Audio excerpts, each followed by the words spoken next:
Hey guys, welcome back to a brand new video here on the channel. With the spooky season well underway, it's time for another tier list video. A few days ago, I did my Freddy Krueger makeup tier list video. There are a lot of tier list videos going on at the moment with some fellow YouTubers. Yesterday, Dave McRae put up an absolute cracker of a tier list video doing his ranking of the Halloween films throughout the franchise. Highly recommend go checking that one out. Today, it is a Michael Myers themed one as well. Today, we are going to be doing a tier list of the Michael Myers masks throughout the Halloween franchise. So sit back, relax, let's shoot him 6 times as we do a Michael Myers tier list video.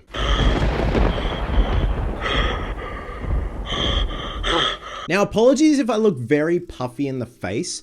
I'm currently in the thick of a very bad flu, and when I get the flu, I get a really bad sinus infection too, so it feels like my eyeballs are being pressed out of my skull from all the pressure, and sometimes they just start watering. So now and then, throughout this video, I may look like I'm crying.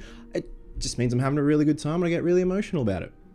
And I'm sick. Now, when it comes to tier lists, it's totally subjective. So in terms of my rankings and where things are going to fall on the tier list in regards to the Michael Myers mask, it's probably going to be different to yours. So keep that in mind. But obviously, I'd love you to let me know down below how you would rank certain Michael Myers masks. I've got a lot in this ranking. There are some that I have left out. Most notably, the pink and blonde haired mask from Halloween 4, because it's one of those things where you blink and you miss it. And apparently it was a movie mistake, according to Dwight H. Little, the director of Halloween 4. Now, amongst doing the tier list rankings of the masks, I'm also going to be doing bits of trivia, behind the scenes stuff when I talk about each particular mask, as best to my knowledge. But I'm also going to be referencing this michaelmyers.net thread, a very carefully curated thread by friend of the channel, Mr. Nathan Paul, who goes by the ghostly shape on michaelmyers.net, and it is called, let me go up here, The Definitive Guide to All Halloween Masks, Boots, Coveralls, and Knives, Pick Heavy and Info Heavy. He's done an incredible job, and I reference a lot of my facts with this particular thread. Now, when it comes to the actual tier list rankings and how I've named them, I try and get creative, but you know, I'm not the most creative tool in the toolbox. So at the very top, we have the devil's eyes. Like perfection to me, that is Michael Myers. That is the shape through and through. And then under that, we have Simply Evil, still pretty damn good and still pretty impressive. The halfway mark, somewhat decent. You know, things are starting to slip in terms of the scare factor, the creep factor, that notion of pure evil. Next up, we have Oh My, where this is not heading into good territory. And finally, bottom of the barrel is pasty goofiness. So just not scary at all, and just what were they thinking? Now, also keep in mind, when I do tier list rankings and certain things don't make the cut and are at the bottom of the barrel and at the bottom of the tier list, it's not a knock on anyone's work. We are not here to make fun of anyone. Again, this is all subjective. You know, the Halloween 5 mask might be someone's absolute favorite mask over the hero mask from Halloween 1, and that is how life works, and that's what makes life very interesting. Now, these are in no particular order, which I love because it kind of just makes you think on your feet. So first up, we have the Dream Sequence mask from Rob Zombie's Halloween 2. In my opinion, the best part of Halloween 2, and it's a dream sequence where we see Tyler Mane as Michael Myers absolutely brutalize Octavia Spencer. I don't mind this mask. What it eventually becomes in Halloween 2, that's another discussion that's going to be later in the video. But for the dream sequence mask, it has a nice bit of continuity flow to it. From the events that happened at the end of Rob Zombie's Halloween 1 into this one, it just makes sense that the mask would look like this, even though it is a dream sequence. I like the weathering. I love the distressing. I'm not a fan of the overall sculpt. It's still impressive and still kind of not reinventing the wheel, but doing something a little bit different while staying familiar with the look of Michael Myers. I really dig how it's partially ripped away, the blood, the hair. So I'm going to pop it in somewhat decent. Like, I appreciate the sort of scare factor, the brutality of it, the intimidating factor that it has with it. I think it also is in thanks to how well constructed that scene is, even though it's in not the greatest film in the franchise. Next up, we have the CGI mask from Halloween H20. You guys know where this is going to go, but obviously I have to include it, even though it just gets a little bit of screen time. The story behind it is so iconic. The visual effects team didn't have time to reshoot this particular sequence, so they had to CGI blend a CGI mask over from what I believe is the K&B mask. Let's scroll down here. Look at all this info. Look at all this Michael Myers goodness. So if we go to H2O5, H2O says the K&B mask, Stan Winston mask. Okay. All right. So, yes, they put a CGI mask over the top of the K&B mask. There you go. They just didn't have time to reshoot it. And ultimately, what we got was one of the biggest memes in Halloween history. So, this is going straight to pasty goofiness. Surely the VFX team, the director at the time, where they're like, we have no other choice. This is probably going to be infamous as the years roll on. Next up, we have the Halloween 2 mask, or the Halloween 1/Halloween 2 mask, because they used the same mask for the first two films. This time around worn by stuntman Dick Warlock. So there is a big shift on how this mask sits on his head as opposed to Nick Castle's head. We have the famous Castle stretch, and now we have the wide Warlock stretch. So in my opinion, I find a lot more enjoyment in Halloween 2 over Halloween 1. I appreciate Halloween 1 for what it did, for what it started, and it, like Dave McRae would say, it's mood, it's atmosphere, but to me, I love the eeriness, the brutality of Halloween 2, the hospital setting. There's just something so off-putting. The gothic score with John Carpenter and Alan Howarth's music renditions, just that added gothic synthesizer. And when it comes to the mask, there is something so otherworldly about it, and it's amazing how the look can shift drastically depending on what actor you have. Now, this mask had gone through the ringer in the several years between Halloween 1 and Halloween 2. It was supposedly in the possession of Nick Castle, but then others say it was under Deborah Hill's bed, and she kept it in storage, and she was a heavy smoker, and that is what caused that heavy weathering. But again, even though you still see bits of Dick Warlock's eyes now and then, it's not a killjoy like Halloween H2O with how the mask looked on Chris Durant. But I still love the scare factor of this, the way it's lit, the way it's shot. And I don't really have a problem with Dick Warlock's performance. A lot of people say he's very robotic. But I think also the mask as well, when it emerges from the darkness in the hospital before he needles that nurse in the head, just stuff like that. It's very reminiscent of the first Halloween, but just with a different look. And to me, it is still the epitome of Michael Myers. So I'm going to pop him in the devil's eyes. And it's crazy and sad at the same time with what the mask looks like today. It was in Dick Warlock's possession for quite some time. He took the mask, the coveralls, the Elrod knife, the scalpel, the boots. He took that all home with him, eventually sold it, and now the mask unfortunately looks like this. Whether or not it's going to be restored or it's just going to melt away into a very expensive puddle, who knows at this point. Next up, it's the Halloween Resurrection Mask made by Cinema Secrets back in 2002. Back in the day, I was in grade 8 in high school when Halloween Resurrection came out. At the time, I was obsessed with this mask because it's all I had access to in terms of a decent looking Myers mask. In terms of HD shots, Cinema Secrets did a runner mask. They did a limited edition run as well using the same molds for the film, which is very cool. It's before the days of really having the proper TOTS mask from the David Gordon Green trilogy and stuff like that. To me, this is somewhat of a little improvement over H2O. I think because there's more of a brutish look to the features. I'm not a fan of still seeing Michael's eyes. I'm not a fan of the Black Panda eye makeup as well. And the overly airbrushed look, especially around the hairline, it's very manufactured, and yet there was something just so raw, gritty, and pure about the original mask in the first and second Halloween. So to me, it is very clean, but at the same time, it is somewhat of a little bit of an improvement with the features. It looks more brutal, looks more intense, looks more meaner. I think that's the proper terminology, in my opinion, over the Halloween H2O and some other masks that had come before it. But at the same time, I think because it's so glossy and so overproduced, you lose me in that scare factor. So I'm going to pop the Halloween Resurrection Mask in oh my. It's just, this is not heading into very good territory. I can't see this ending well. And it didn't. Next up is the Halloween H2O K&B mask, or as I call it, the Alien Masks. So originally, this was made for Halloween H2O by K&B Effects, and they had shot a lot of footage with this mask. So much so, it is still in certain pieces of the final cut of the film. The Weinsteins came in, said they didn't like the look of the mask, so they enlisted the help of Stan Winston Studios to create the Winston mask. Apparently, as far as I know, Stan Winston did not want to get credited for this. They just want to be left out of the picture. So what we ultimately get in Halloween H2O at the beginning of the film is the Halloween 6 mask. We then get the K&B Alien Mask and the Winston mask, and let's not forget the CGI mask. Now, to me, this is probably the worst looking mask. And again, this is not a knock or a slight at any of the makers. They're obviously doing a job, doing what they've been told in terms of the design aspect, but they wanted to go completely featureless, which to me, I get the idea. Michael Myers, blank, pale, emotionless face, but you can't go too much into that realm because you lose that scare factor and it just comes off as goofy and alien-like. And it's a strange looking mask, man. Again, there's just no creep factor whatsoever.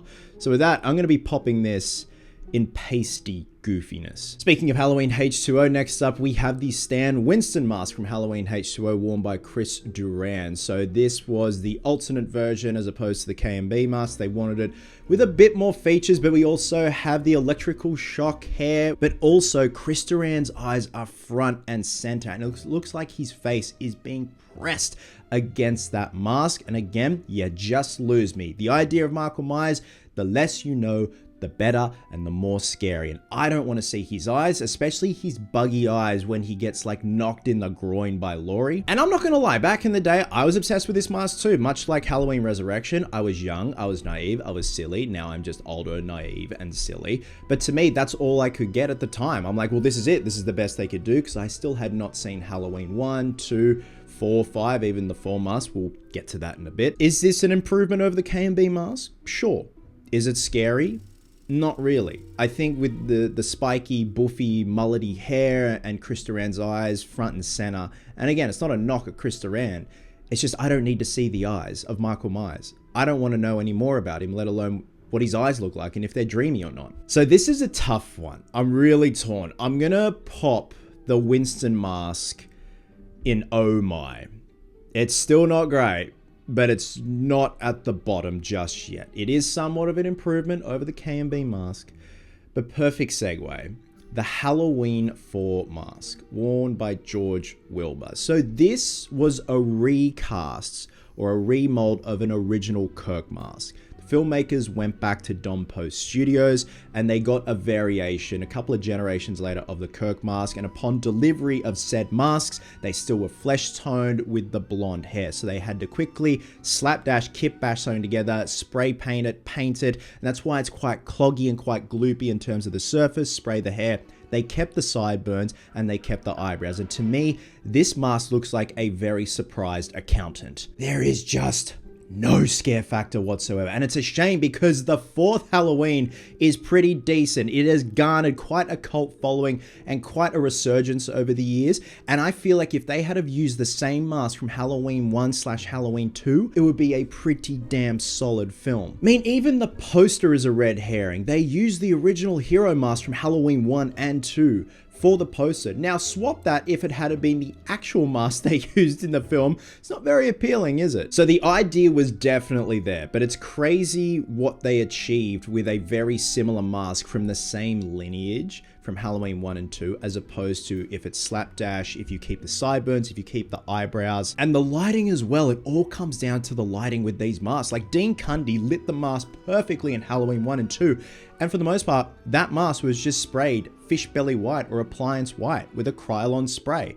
The rest was done with lighting and shadows and stuff like that, making the mask look like it had shading, but it was just done with beautiful lighting. And the lighting in Halloween 4 can be quite harsh on the mask, where it just washes all the details out. It looks very crumbly, looks very rocky. So I'm gonna be popping the Halloween 4 mask in pasty goofiness. Next up, we have the OG, the original Captain Kirk mask, converted by Tommy Lee Wallace, the producer, the editor, the production designer on Halloween 1, to the infamous Michael Myers mask that is sporting the castle stretch. This is perfection, in my opinion. It was the first cab off the rank, and they absolutely nailed it. Going back to what I was saying about the Halloween 4 mask, it all comes down to lighting. Dean Cundy and crew, Carpenter, Nick Castle as well. They just did an incredible job. It's all these elements bringing this iconic look together, this iconic character, this notion of pure evil, and in thanks to this mask. And what a little success story that this was just a little Captain Kirk mask sitting in a store, and what it wound up becoming is one of the most infamous and famous pieces in horror history. Again, it's a shame what the mask looks like today, but for the first cab off the rank, it's absolute perfection. So that is going, no, it's not going Simply Evil, it's going in the devil's eyes. Next up is the Halloween Kills Flashback mask. We're starting to delve into the David Gordon Green trilogy. As goofy and as all over the place those films are, even though Halloween 2018 is definitely the most solid one out of the three, you can always rely on the masks being damn impressive, with thanks to Christopher Nelson and their amazing special effects crew. Now, what originally they had in mind was to do the flashback scene in Halloween 2018. So much so, there are behind the scenes photos of them working on clean versions of the mask from Halloween 2018. That obviously did not go ahead. They did the flashback sequence in Halloween Kills.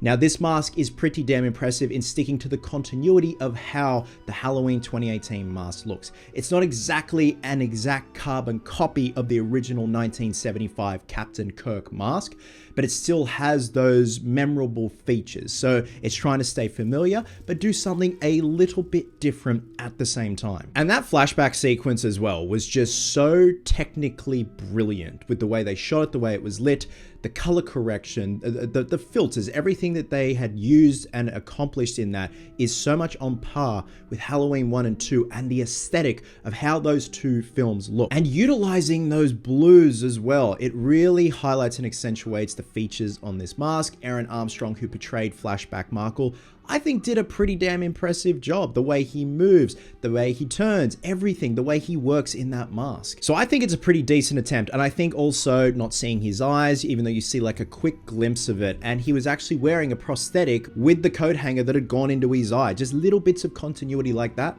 I love. So I'm gonna pop the flashback mask in Simply Evil.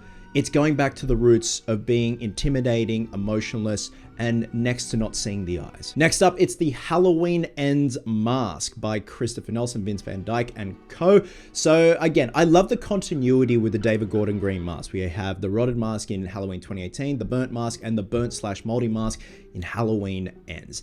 And again, I think you can always rely on those masks being absolutely brilliant. I love the idea that there is just mold on all the burnt parts of the latex, and it just looks so gooey, and if you touched it, it'd be sticky, and surely you'd contract something, and it would just smell like absolute shit. And it's awesome that Christopher Nelson takes these masks to conventions when he's doing signings, because as far as I know, Christopher Nelson, Nick Castle, James Dew Courtney, and possibly David Gordon Green have masks, or Malika Card, or Ryan Turek as well. I don't know. But as far as I know, they all stay within the crew. No one else has a mask. I think Sean Clark may have a cheeky casting here and there from Christopher Nelson, which is really cool. But it is great to see the subtle resculpting of certain features on this mask as opposed to the Halloween Kills mask, where instead of just remolding and retooling it, they've gone and added like gravity to certain parts of the eye sockets and stuff like that, where it has been a fair few years since the events of Halloween Kills. The latex would definitely start to be affected by gravity as it would rot away. So I'm actually going to pop the Halloween Ends mask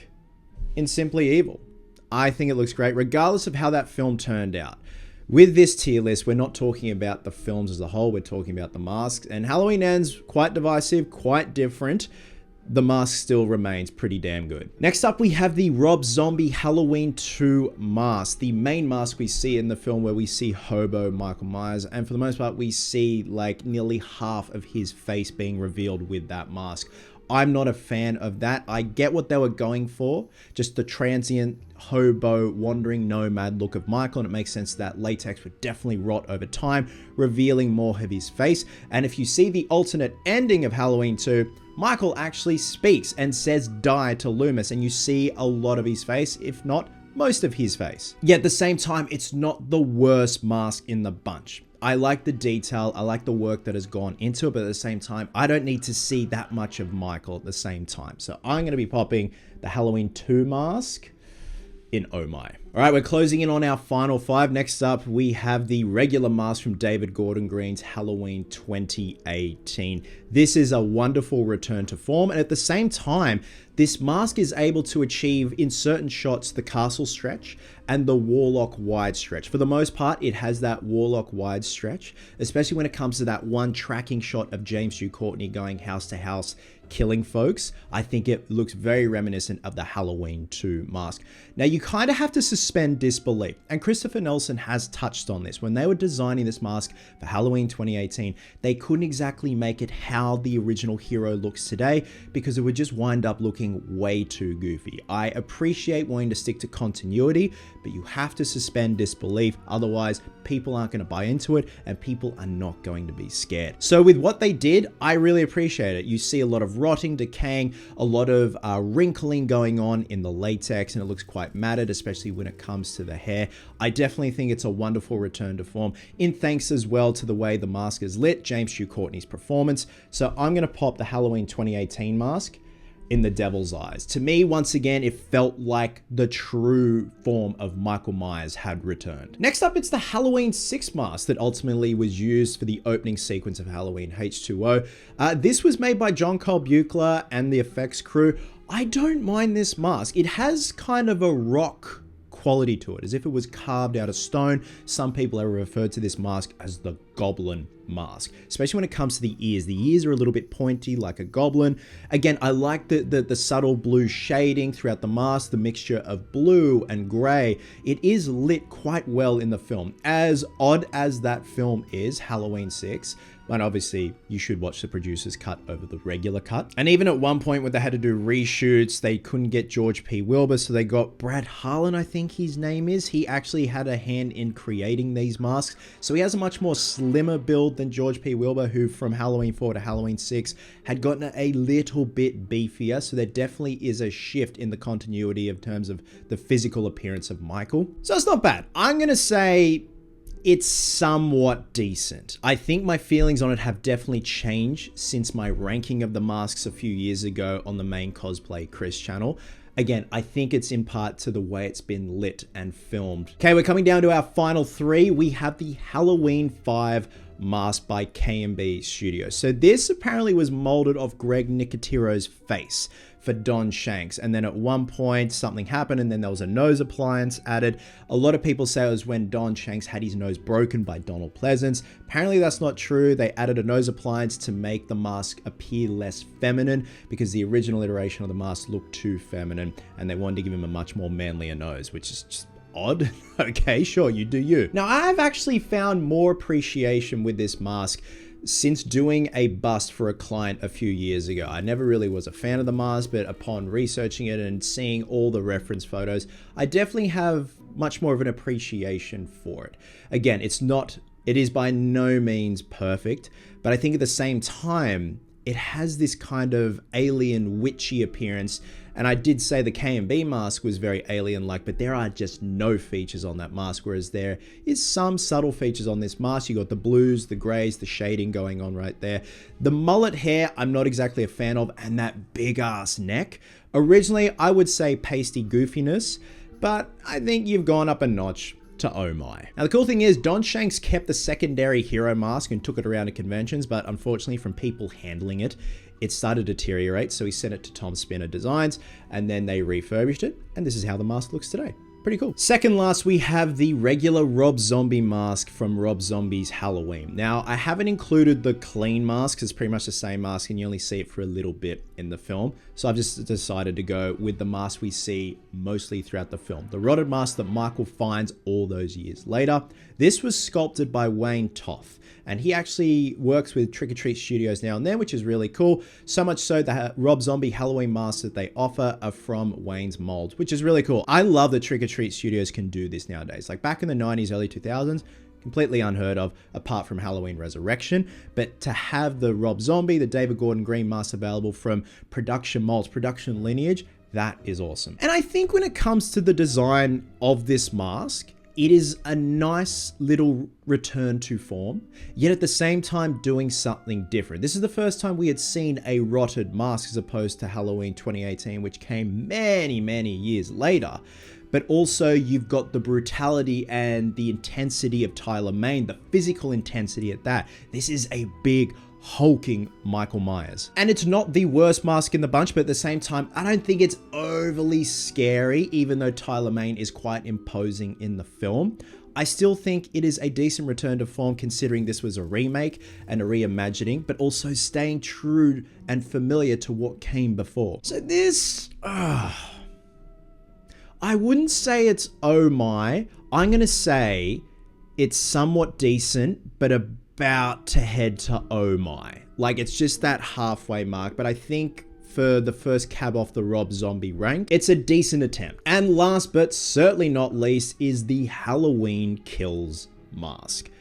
Everyone was clamoring to see what the mask would look like in Halloween Kills after the events at the end of Halloween 2018. We knew it was going to be burnt. We knew Michael was going to be partially burnt because he escaped from the basement in Laurie's compound, but we didn't know exactly how it was going to look. Then we'd see little teasers, little glimpses here and there. And then finally, we got to see it. And I love the detail on this mask. I love the sculpt. I love seeing the progression of the David Gordon Green mask. And when each film was ramping up, especially Kills and Ends, we were wondering how those masks were going to look, what condition they were going to be in, what condition Michael was going to be in. And this is by far one of my most favorite masks to paint. So much so I've actually got one arriving today at my parents' place that I got to go pick up because I want to repaint one. I've got some coveralls, so I want to do like a full set to offer on my Etsy store before the spooky season really ramps up. There's just such a treat to paint. Christopher Nelson, Vincent Van Dyke, the effects crew did a wonderful job on these masks. And again, I think this mask complements the way it's lit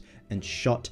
James Hugh Courtney's brutality in Halloween Kills, because to me, Halloween Kills is the gore fest. It's essentially the budget for the film going to the special effects crew and thinking, how far can we push it? How bombastic can we go? And how brutal can we make Michael? Like, the way the mask is lit in that firefighter sequence of him coming out of the house and you hear those heavy footsteps. The mask is wet from all the water and it just looks brutal. And again, to see that extreme continuity from rotted to rotted and burnt, I think is so metal. I think it's so badass, and it's definitely a favorite of mine. So I am going to pop the Halloween Kills mask in the devil's eyes. And there you have it, guys. That is my tier list ranking for the Michael Myers mask. I'm sorry I couldn't include all of them when it came to like the clean Rob Zombie version and the pink version from Halloween 4. But again, it's if they have like minimal screen time, even though I did include the CGI mask, but that is just so infamous and it's just all for the memes. So what I'm thinking of doing is doing like an Elm Street tier list, Halloween, Friday the 13th. I'm umming and ahhing, do I do the hockey mask or the makeup designs? I think the makeup designs might be a bit more interesting because for the most part, there are more makeup designs than hockey masks when it comes to like a tier list ranking. And then start again with possibly Elm Street films, Halloween films, Friday films. Also want to do some Hellraiser stuff. Now I do have a very special unboxing that's going to be happening in a couple of weeks.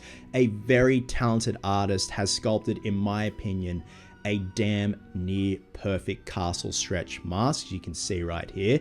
Very excited to get cracking on that one. So that's hopefully going to be in my possession in a couple of weeks' time. With that being said, let me know down below how you would rank the Myers mask. Like, again, there are some people out there that would be like, Halloween 5 mask, perfection. And if you do, more power to you. Love you guts, and I'll catch you in the next one.